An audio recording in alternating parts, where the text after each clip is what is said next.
It's long been rumored that Facebook has a bias. Now, of course, that bias changes depending on who you're talking to. Conservatives talk a lot about how Facebook has an anti conservative bias. Oh, they're so biased against us. I can't believe Facebook would shut down or fact check our pages. Oh, how terrible, right? And of course, progressives, we also talk about how Facebook isn't exactly fair to us.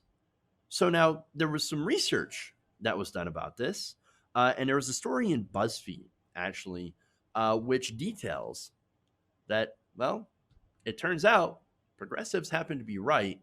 Facebook does have a bias, and it's in favor of the right wing. So now let me give you the details.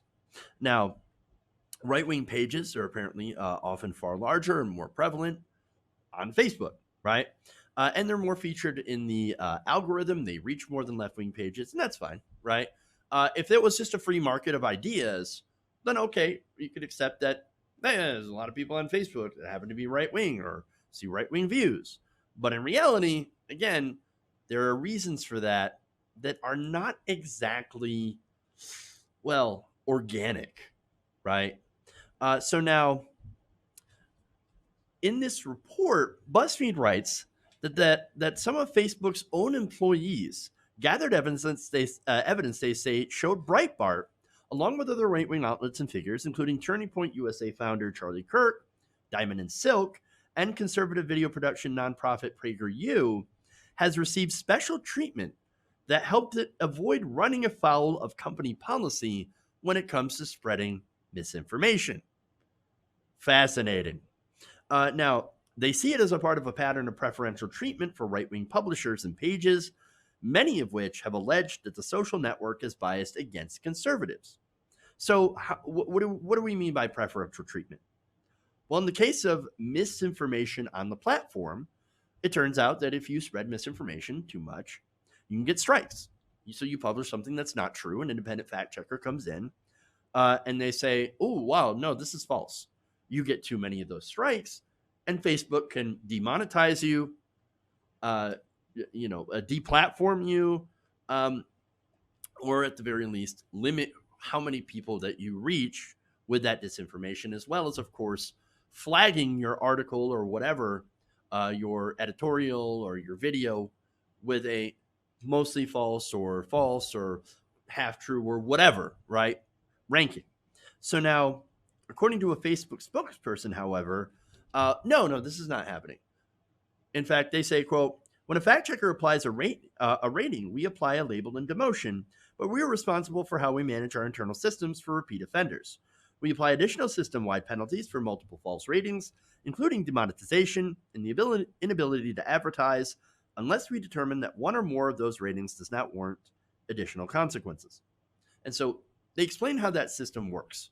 And then they explain, well, hey, we apply that across the board, right wing pages. No one is exempt, right?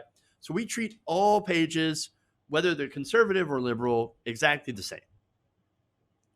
Well, again, when it comes to Breitbart specifically, well, Breitbart is still a partner on Facebook. It's a very big page, and if according to people on the inside, they have had help from from other Facebook employees.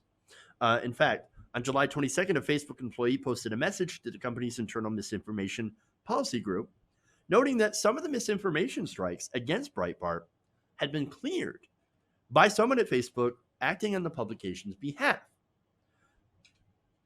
The employee wrote that a Breitbart escalation marked urgent end of day was resolved on the same day, with all misinformation strikes against Breitbart's page and against their domain cleared without explanation. The same employee said a partly false rating applied to an Instagram post from Charlie Kirk was flagged for priority escalation by Joe Kaplan, the company's vice president of global public policy. So now Kaplan, he factors into this story quite a bit. Now, who is Kaplan?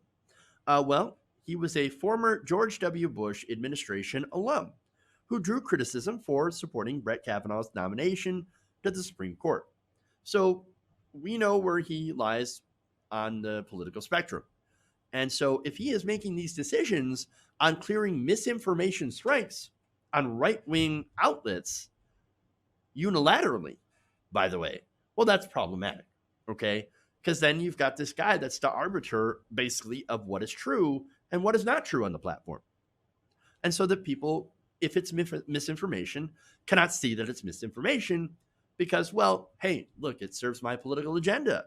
What am I going to do? So now, let's see. A past Facebook employee, right, also called this out.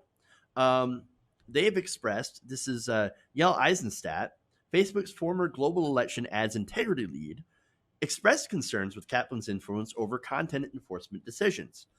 She previously told BuzzFeed News a member of Kaplan's Washington policy team attempted to influence ad enforcement decisions for an ad placed by a conservative organization. Quote, it appears that policy people have been intervening in fact checks on behalf of exclusively right-wing publishers to avoid getting them repeat offender status. Remember, repeat offender status means that you lose your reach and you lose your monetization. But it's not just that. There is somebody who is giving preferential treatment to the page, again, because of their political alignment.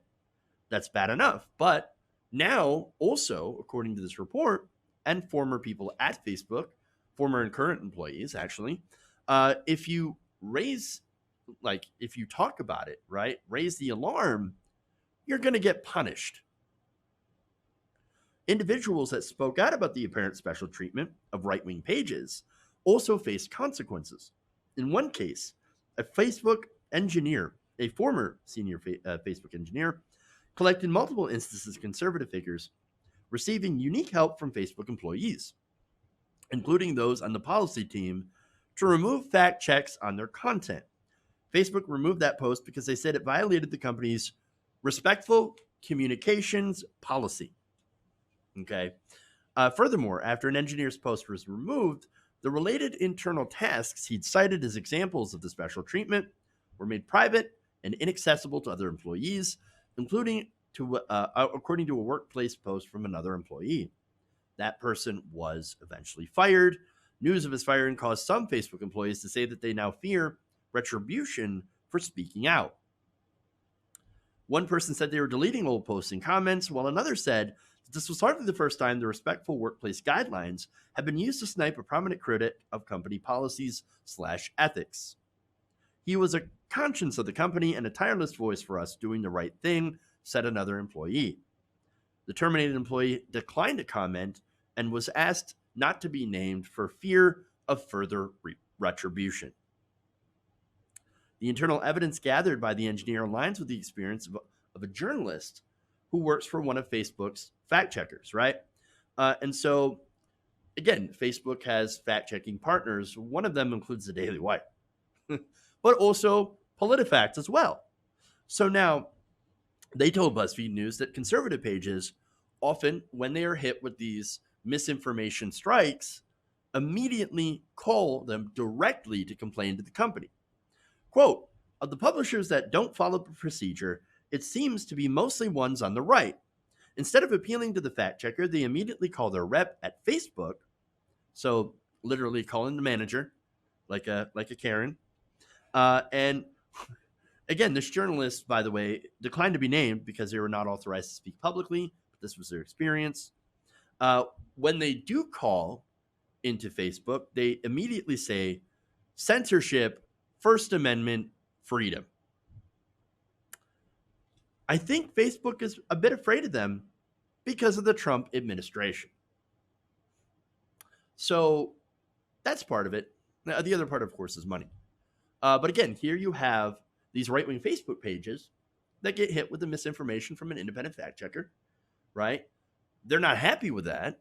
So instead of dealing with the fact checker and saying, look, this is why you got it wrong, they call up management and say, freedom, censorship, and First Amendment. And then they say, oh, you know what? That's a great argument. Strike removed. That's what's going on here. So now, again, the reason they have so much influence, again, not only because of Kaplan, who's part of the company, and holds a high position, but also because these right-wing Facebook pages rake in a lot of money. So now, Facebook typically assigns dedicated partner managers to pages with large followings or big ad budgets. So basically, the more important you are, the more people you reach, and of course, the more money you spend on ads, which helps Facebook, you get a partner manager.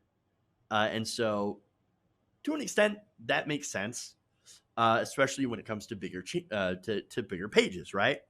Now, and these people, of course, help clients maximize their use of the platform. Okay, but in the cases of that are identified in the engineer's post, these partner reps have also appeared to have sought preferential treatment for right-wing publishers. This results in phone calls to fact-checking partners from people at Facebook, in instances where misinformation strikes appear to be removed from content without a fact-checker's knowledge or involvement. So they're just bypassing these fact checks. Of course they are. Now, they talked to a person from PolitiFact. And so this person from PolitiFact says, hey, look, that's not my experience. Nobody at Facebook contacted me to change a rating. However, they do reach out to discuss whether a post is opinion or otherwise outside the scope of the program. That person says, quote, we have had discussion where our partners have asked us, why did you fact check this? Why did you come to this conclusion? How do you think it fits within the scope of Facebook's rules or regulations within fact checking? So, look, a lot of those are generally good questions to ask, right? Hey, like, how'd you come to the conclusion? And then you present your evidence. And then if it's wrong, if it's actual misinformation, then yeah, that fact check should stick. And I have no problem with like the appeals process, right? Except unfortunately, what you have is a system of appeals that favors right-wing pages. And so, for example, this is how they treat a lefty page. Now, Mark Provost manages several large progressive and liberal pages. One of them is The Other 98.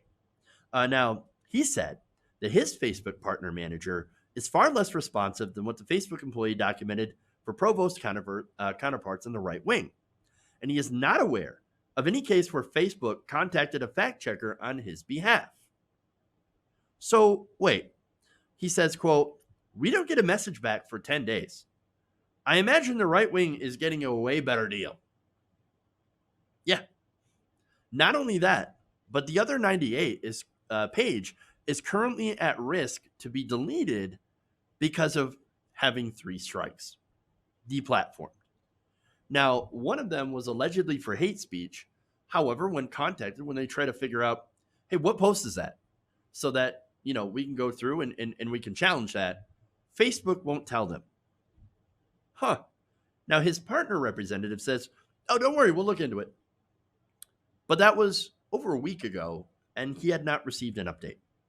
Quote, I'm getting frustrated with this. The best solution would be if Facebook were as responsive to as the fact-checking companies that they've assigned.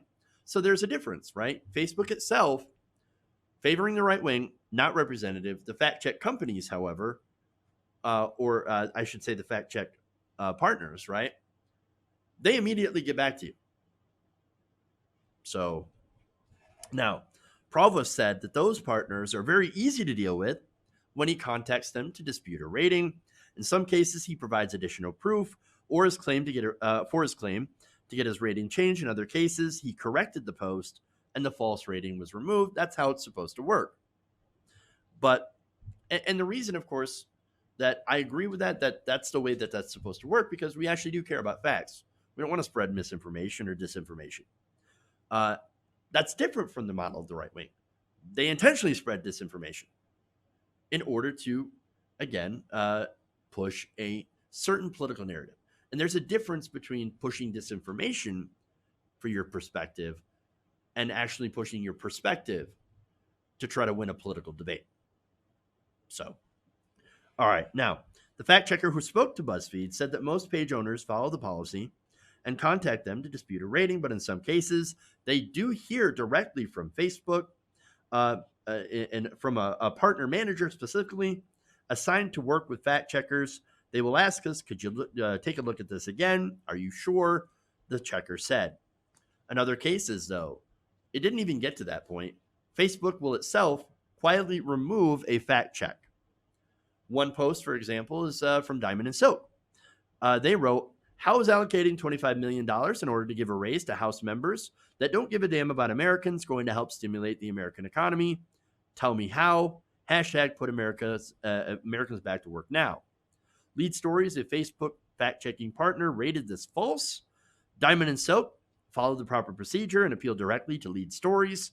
Quote, they were detailed in their appeal and we replied promptly. Alan Duke, the editor-in-chief of Lead Stories, told BuzzFeed News. The result was that we decided that a false rating initially given their content should be revised downward to partly false. Okay. As detailed in the July 22nd internal Facebook post, Diamond and Silk appealed to their partner manager as well, who opened an internal ticket for the issue. The Facebook rec argued the post was opinion and warned that the duo was extremely sensitive and has not hesitated going public about their concerns around alleged conservative bias on Facebook. Oh, they're sensitive, guys. Super sensitive. Diamond and Silk. Who's the snowflakes? Now, what's interesting on this, right, is that after that, they decided to give Diamond and Silk preferential treatment. Now, the partial false fact check is still visible. However, Facebook removed the strike against their account internally. Oops. The Facebook employee said someone described in the task as policy leadership made the call to not only completely remove the strike, but also a previous one from January for another false post. I mean, there it is. That is definitely preferential treatment towards conservatives. There are people inside that are actively helping the right wing continue to spread misinformation and allow these pages to continue to have their reach to spread harmful ideas, while not allowing lefty channels to do the same. I mean, here's the thing. What do you expect when you're dealing with a business, with a corporation, right? This is about money. And not only that, but I believe Zuckerberg is very concerned that Trump would try to regulate him.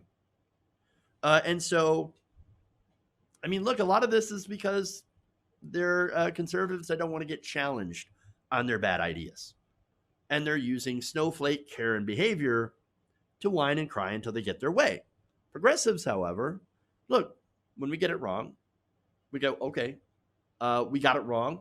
Or when they say, no, you got it wrong, and we present evidence to the otherwise, that's the way the system is supposed to work, right? But if we do get it wrong, we try to get to do better because we do care about facts. And that's really the difference. We do care about the facts in reality. And unfortunately, if you have money and power and representatives inside the company, which is, again, a business trying to make money, which will not favor left-wing perspectives, well then, who do you think they're going to favor? This is why it's probably a good argument to not have Facebook as a public company, right? As a company that, is not governed. Well, that isn't a public utility, I should say. These social media companies are far too large and we're far too reliant on information that they should be treated as a public utility when it, because of their reach and their ability to influence people and influence elections, influence voting, and spread harmful misinformation and propaganda. They should be treated, like I said, like a public news source, which of course you can still have the First Amendment that actually would apply, that you couldn't censor opinions, but also you'd be able to regulate them and fact check them to make sure that harmful disinformation does not get out into the public.